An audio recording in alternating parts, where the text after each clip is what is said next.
శ్రీరామచంద్ర పరబ్రహ్మణే నమః. ఓం నమో వశిష్ఠ విశ్వామిత్ర వ్యాస వాల్మీకి సుఖాదిభ్యః.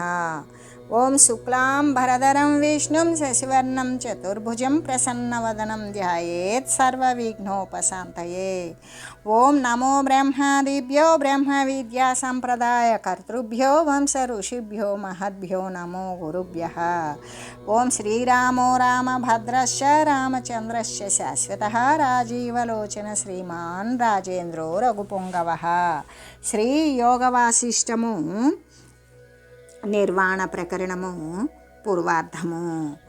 అయితే ఏ బ్రహ్మ రుద్రేంద్రాది ఇంద్రాది లోకపాలకులు విచిత్రమైనటువంటి జగత్తును విశుద్ధ తత్వమును కూడా ఏకము చేసి చింతిస్తూ స్వరూపమునందే వెలయుచు అలరారుచూ ఉన్నారు. ఇంకా కూడా ఏ పండితులు పరమార్థానికి చాలా దగ్గరగా జీవన్ముక్తికి గోచరులగుచూ వెలయుచూ ఉన్నారో, ఇంకా ఎవరు సంపూర్ణంగా విశ్రాంతిని పొందక విశుద్ధమైనటువంటి ఈ నీచ అవిద్య అంశమునందు ఉన్నారో, వారు అధికారుల కొరకు ఉపాసకుల తత్వజ్ఞానార్థము వేదాలు పురాణాదులు వాటిని విచారించి నామరూప విహీనుడైన ఈ పరమాత్మకు, అంటే పేరు కానీ రూపము కానీ లేనటువంటి ఈ పరమాత్మ తత్వానికి బ్రహ్మమని, శివుడని, ఆత్మని, ఈశ్వరుడని, పరమాత్మని, ఈశుడని, చిత్తని మొదలైనటువంటి పేర్లను కల్పించారు. కాబట్టి వశిష్ఠ, ఈ ఆత్మతత్వమే జగత్తత్వము. ఈ జగత్తత్వము శివుడు అనబడుతూ స్వతత్వాన్ని అవుతూ సర్వదా అన్ని విధాల అన్నిటికీ కూడా మలమే అగుచూ ఉన్నది అని గ్రహించు. అలా గ్రహించి చింతారహితుడివే అవ్వు. కాబట్టి ఓ ముని నాయక, తత్వవేత్తలు ఈ విధంగా దేవార్చన చేస్తూ ఉంటారు. అలా చేసి ఎక్కడైతే మా వంటి వారు కూడా సేవకులై ఉంటారో అట్టి పరమపదమునందు ప్రతిష్ఠులే అగుతూ ఉన్నారు అని చెబుతూ, అంటే ఓ మునీంద్ర, ఆ ప్రకారంగా జగత్తుకు అధిష్టానమైనది నిజమైన అవస్థాత్రయమునకు, అంటే జాగ్రత్త స్వప్న సుషుప్తి అనేటువంటి అవస్థ, ఆ మూడు అవస్థలకు కూడా సాక్షి అయి అధిష్టానమై అలరారుచూ ఉన్నటువంటిది సదా సర్వకాలముల యందు సర్వ విధముల సమస్త పదార్థాల యొక్క సర్వభావ నిర్వాహకమై ఉన్నది ఏదైతే ఉన్నదో అది కేవలము శివుడు అనే పేరు కలిగిన ఆత్మసుఖమే కానీ ఇతరమైనది కాదు అని నిశ్చయించు. దాని యందు నీవు స్థితిని కలిగి ఉండు అని తెలియజేశారు. అప్పుడు శ్రీ వశిష్ఠ గురుదేవులు ఇలాగా అడుగుతూ ఉన్నారు. అవిద్యమానమే వేదం విద్యమానమేవ స్థితం యథా తన్మే సమాసేన భగవన్ వక్తుమర్హసి. భగవంతుడా, ఈ జగత్తు ఆత్మయందు లేకపోయినప్పటికీ కూడా ఉన్నట్లుగా తోస్తూ ఉన్నది. ఈ విషయాన్ని సంపూర్ణంగా వివరించండి అని అనగా ఈశ్వరుడు ఇలా చెప్తూ ఉన్నాడు. యోసౌ బ్రహ్మాది శబ్దార్థ సంవిధం విద్ధి కేవలం స్వచ్ఛమాకాశమప్యస్య స్థూలం మేరు రణోరివ. ఈ బ్రహ్మము మొదలైనటువంటి శబ్దాల యొక్క అర్థమగు వస్తువు ఒక్కటే. అది ఏమిటి? చిత్తు అని నువ్వు గ్రహించు. నిర్మలమైనటువంటి ఆకాశం కూడా దీని దగ్గర మేరులాగానే స్థూలమై ఉన్నది. ఈ చిత్తు చైత్యభావాన్ని పొందుతుంది, నామకరణ యోగ్యమే అగుతూ ఉంటుంది. మళ్ళీ కూడా నిర్వికల్ప అవస్థ యందు ఈ చైత్యభావము అనేటువంటి తొలగిపోతూ ఉన్నది. అంటే ఈ యొక్క చేతనాభావాన్ని పొంది పేరును కూడా యోగ్యతను సంపాదిస్తుంది. ఇంకా ఎటువంటి వికల్పాలు సంకల్పాలు లేని అవస్థ యందు ఈ యొక్క చేతనాభావం కూడా తొలగిపోతుంది. అంటే స్వప్నమన పురుషుడు గనక వనగజంగా మారినట్లుగానే, అంటే ఒకనికి కళ వచ్చింది, ఆ కళ్ళలో వాడు ఏనుగులా ఉన్నట్లుగానే ఈ చైతన్యము కూడా వేద్యభావమున, అంటే అహంభావమునే అనుసరిస్తూ ఉన్నది. దీని యొక్క అహంకల్పన నుండి క్రమంగా కూడా దేశకాల కల్పనలు అన్నీ ఉదయిస్తూ ఉన్నవి. అంటే శూన్య రూపాలైనటువంటి ఈ కల్పనలు అన్నీ కూడా అహంభావం యొక్క సహచారిణులే అగుచూ ఉన్నవి కదా. అంటే దేశకాల కల్పనలతో కూడికొనిన ఈ అహంభావ కల్పన స్పంద విజ్ఞానాన్ని సంపాదించుకుంటుంది. వాతకణములాగానే ప్రాణస్పందాన్ని పొందుతుంది. జీవశక్తి అనే పేరును కూడా పొందుతుంది. అప్పుడు అంటే దానిని మనం జీవశక్తి అనే పిలుస్తాం. అప్పుడు ఈ జీవశక్తి నేను అని నిశ్చయం చేసుకుంటుంది. బుద్ధి రూపంలో అజ్ఞాన మార్గాన నిలబడి ఉంటుంది. అయితే ఆ తర్వాత ఇందులో శబ్దశక్తి, జ్ఞానశక్తి, క్రియాశక్తులు కూడా వచ్చి చేరతాయి. తమ తమ రూపాలను విస్తరించుకుంటాయి. అక్కడ స్ఫూర్తిని పొందుతూ ఉంటాయి. ఈ శక్తులన్నీ కూడా కలిసి వెంటనే స్మృతికి అనుకూలమైనటువంటి సంకల్ప వృక్షానికి బీజములాగా పంచభూతమయములతో అంటే పంచభూతాలతో నిండిపోయినది అయినటువంటి మనస్సు అనేటువంటి గుర్తును పొందుతూ ఉంటుంది. పండితులు ఈ మనస్సును అతివాహిక అంటారు. ఈ మనసే అంతస్థమైనటువంటి బ్రహ్మశక్తితో కూడుకొని ఉంటుంది. అందుకే దీనిని జ్ఞాత అని కూడా చెప్పబడుతూ ఉంటుంది. ఆత్మ యొక్క స్వప్రకాశ శక్తి వలననే ఈ జ్ఞాతృత్వం అనేది కలుగుతుంది. ఈ యొక్క జ్ఞాతృత్వ స్థితి యందు ఈ చైతన్యము కొన్ని శక్తులు ఉత్పన్నమవుతాయి. ఈ శక్తులు బయటనే కనబడుతూ అంటే బయటనే ఉండి ఉన్నట్లుగా కనబడుతూ ప్రకాశిస్తున్నట్లుగా తోస్తాయి. ఇట్లు అంతస్థమైనటువంటి కల్పన లోపల జరిగేటువంటి ఏ కల్పన అయితే ఉంటుందో అది బయట కూడా దృఢపడుతూ ఉంటుంది. అంటే ఆ శక్తులు ఇవి వాయుసత్తా, స్పందసత్తా, స్పర్శసత్తా, త్వక్కు సత్తా, తేజస్సత్తా. ఇది రూపాన్ని ప్రకాశింపజేస్తుంది. దానివల్ల ఏమవుతుంది అంటే రూపసత్తా, జలసత్తా, స్వాదుసత్తా, రససత్తా, గంధసత్తా, భూమిసత్తా, హేమసత్తా, జగత్సత్తా, దేశ సత్తా, కాలసత్తా ఇవన్నీ కూడా ఏ విధంగా అంటే ఆకాశవర్జితములే అయినటువంటి మనస్సు ఈ అంటే మనకి ఎలా కనపడుతుంది? రూపాలుగా, జలాలుగా, రుచులుగా, రసవత్తరంగా, వాసనలాగా, భూమిలాగా, బంగారంలాగా, జగత్తులాగా, దేశములాగా, కాలములాగా ఇలాగా మనసు ఆకారవర్జితాలే అవుతుంది. అయ్యి ఈ సత్తలన్నింటిలో కూడా తనతో అభిన్నంగా కల్పించుకుంటుంది. అంటే దానిలో ఒకటిగానే కల్పించుకొని ఏ విధంగా వృక్ష బీజము తనతో అభిన్నములైనటువంటి వృక్ష బీజము అంటే బీజము కంటే వృక్షము వేరైనది కాదు. వృక్షము నుండి వచ్చే పళ్ళు, కాయలు, ఆకులు, చిగురులు, పల్లవాలు, కొమ్మలు, శాఖలు ఇవన్నీ కూడా ఆ బీజానికి వేరేది కానట్లుగానే ఈ యొక్క అంకుర పత్రాదులను ఏముడ్చుకొని దాని భావమునందే అలరారుతూ వెలయుచూ ఉంటుంది. అయితే ఈ సమిష్టి అంతా కూడా ఏమని గ్రహించాలి మనం అంటే పురియష్టకమనే గ్రహించాలి. కాబట్టి అపరిచ్ఛిన్న బోధ స్వరూపమైనటువంటి ఏ బ్రహ్మమైతే ఉన్నదో ఆ బ్రహ్మమే సమస్త విభాగాలను కూడా పొంది స్ఫురిస్తూ ఉన్నది. కాబట్టి నాయన ఈ విధంగా ఇవన్నీ కూడా అజ్ఞాన దృష్టి యందు సంపన్నములైనట్లుగానే కనబడతాయి, అలా తోస్తాయి. తత్వదృష్టి యందైతే అవన్నీ కూడా లేనివి, అసంపన్నాలుగానే ఉంటాయి.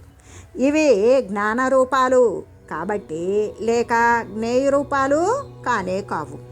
అంటే దీనిని గమనించకుండా ఇది జ్ఞేయ వస్తువు అవుతుందా? కాదు. అంటే చిదాభాసతో కూడుకొనేటువంటి చేతనాలు కావు. అంటే జలానికి ఆధారమైనటువంటిది ఏంటి? సముద్రము. ఆ సముద్రమునందు నీటి యొక్క వివిధ విలాసాలు తోచున్నట్లుగానే ఆ నీటి యొక్క రకరకాలైన విలాసాలు.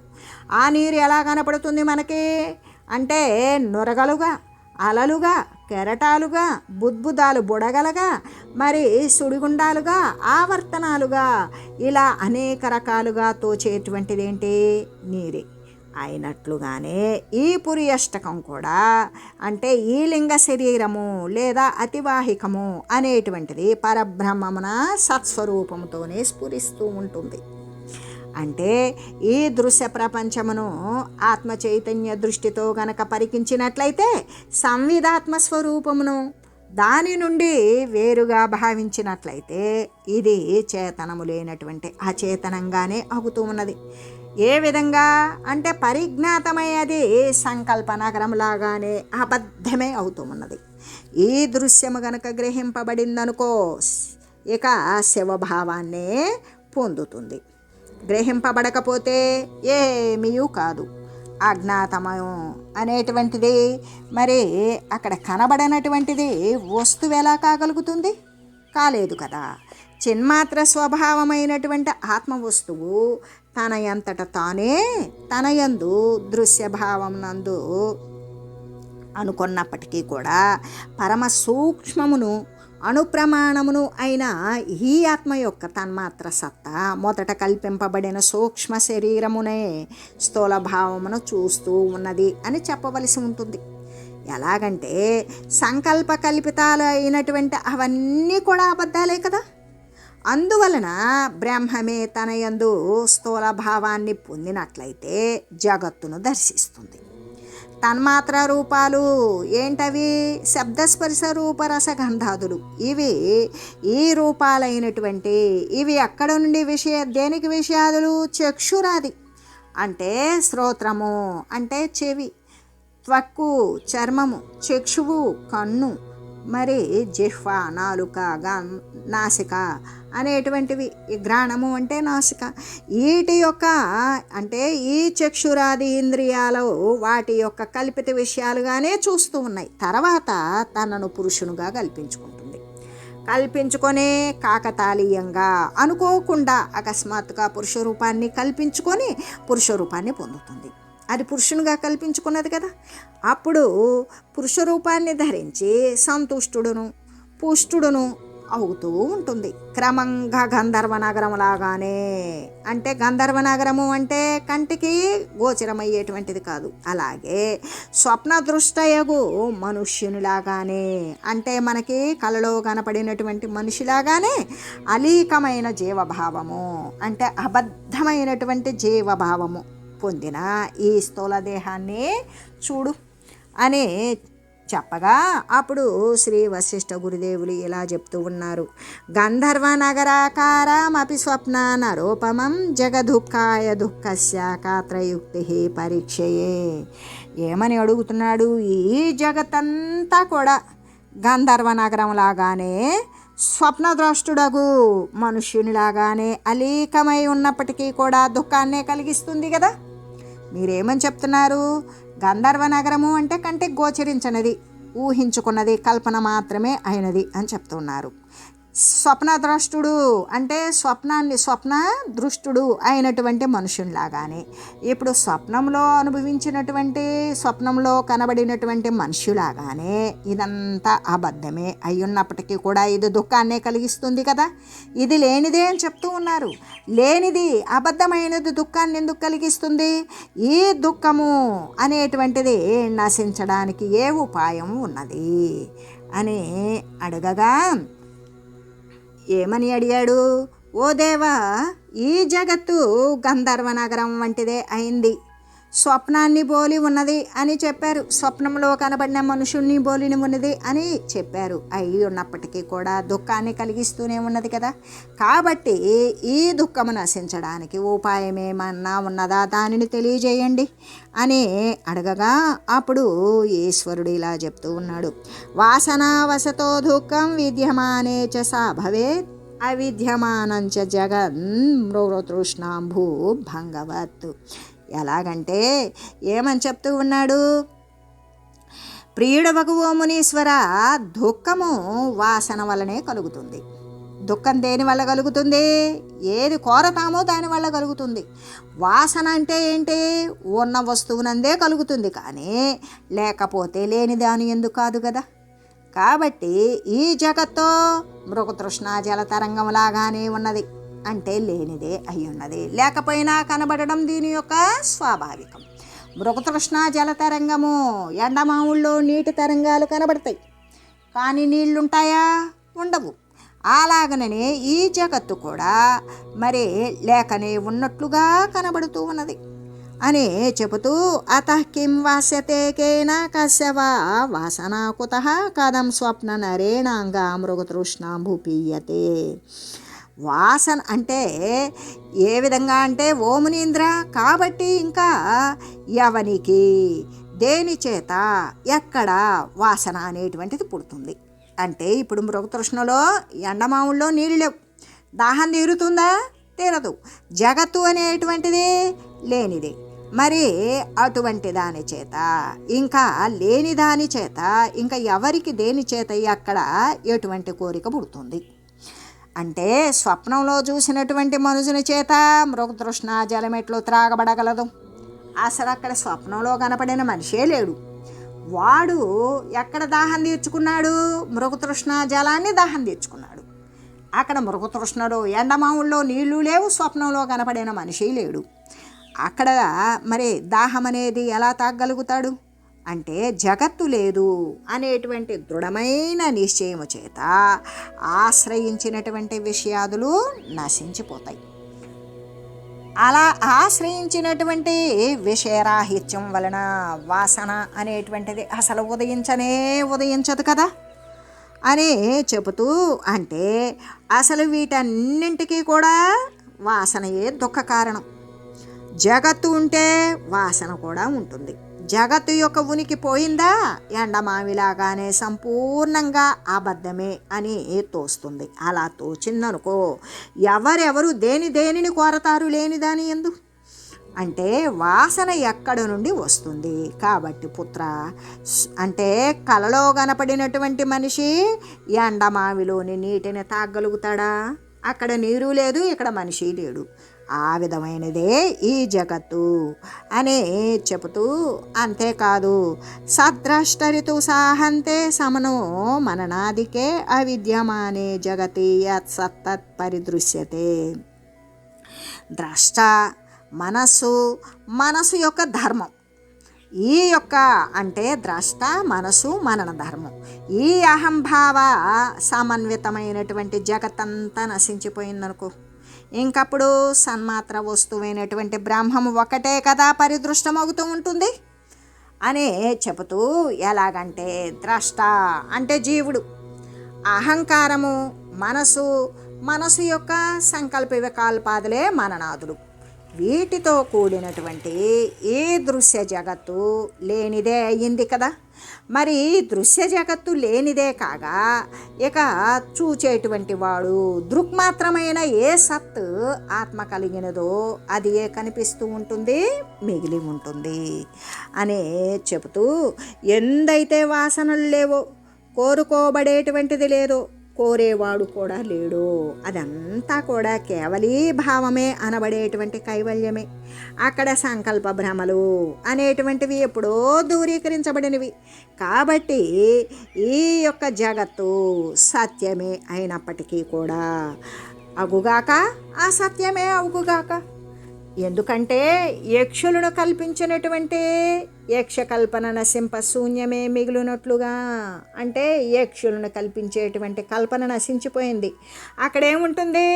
కల్పించుకున్నటువంటి యక్షులంతా నశించిపోయినట్లుగానే ఈ జగత్తు అనేటువంటిది విలీనమైపోయింది.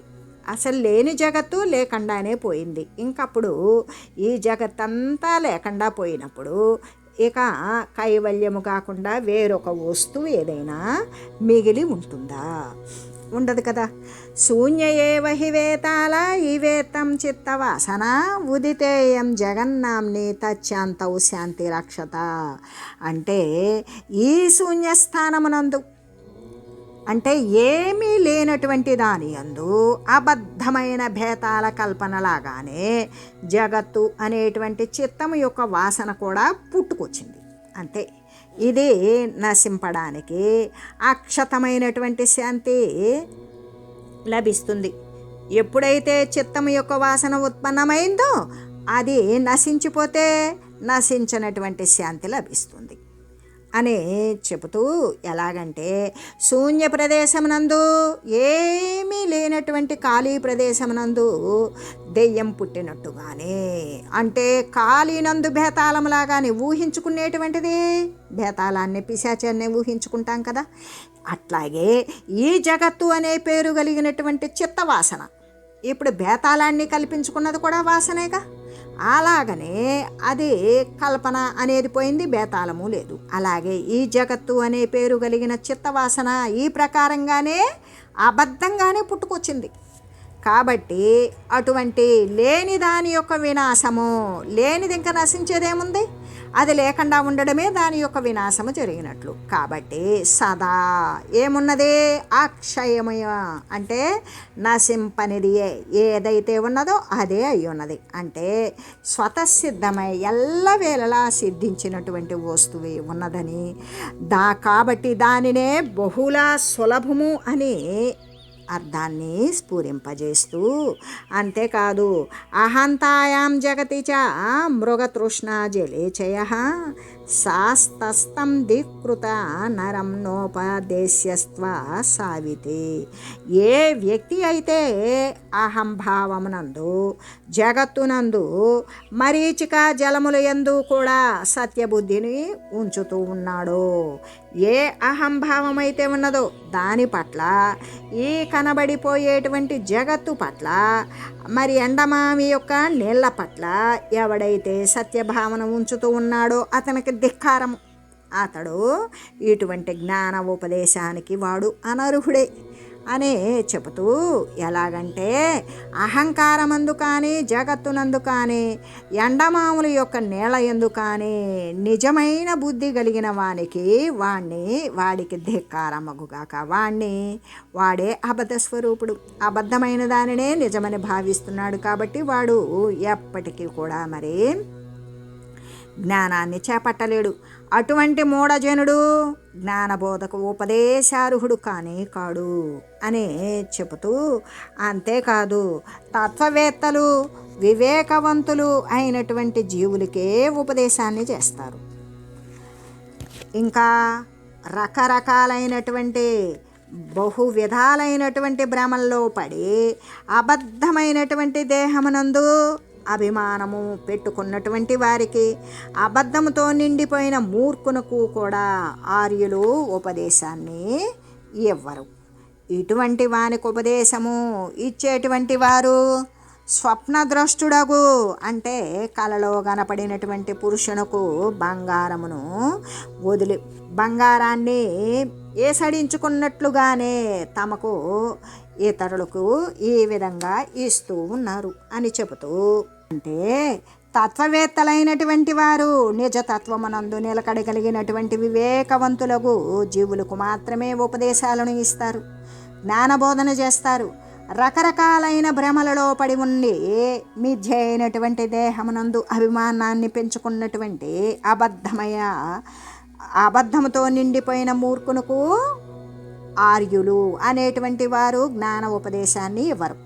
ఇటువంటి వానికి ఉపదేశం ఇచ్చినట్లయితే ఆ ఇచ్చేటువంటి వారు ఎవరంటే స్వప్న దృష్టుడు పురుషునకు, అంటే కలలో కనపడినటువంటి మనుజునకు మరి సువర్ణాన్ని ఏసడించు, అంటే బంగారాన్ని చేదరించుకునేటువంటి లక్ష్య పెట్టినటువంటి తమ కన్యకను ఇచ్చుచున్నటువంటి వారే అవుతూ ఉన్నారు అని చెబుతూ, ఎలాగంటే శాస్త్రాచార్యాది సాఫల్యం నామభేద ప్రకల్పనం అధ్యారోపక్రమ పశ్చాదపవాద ప్రదర్శ్యతే.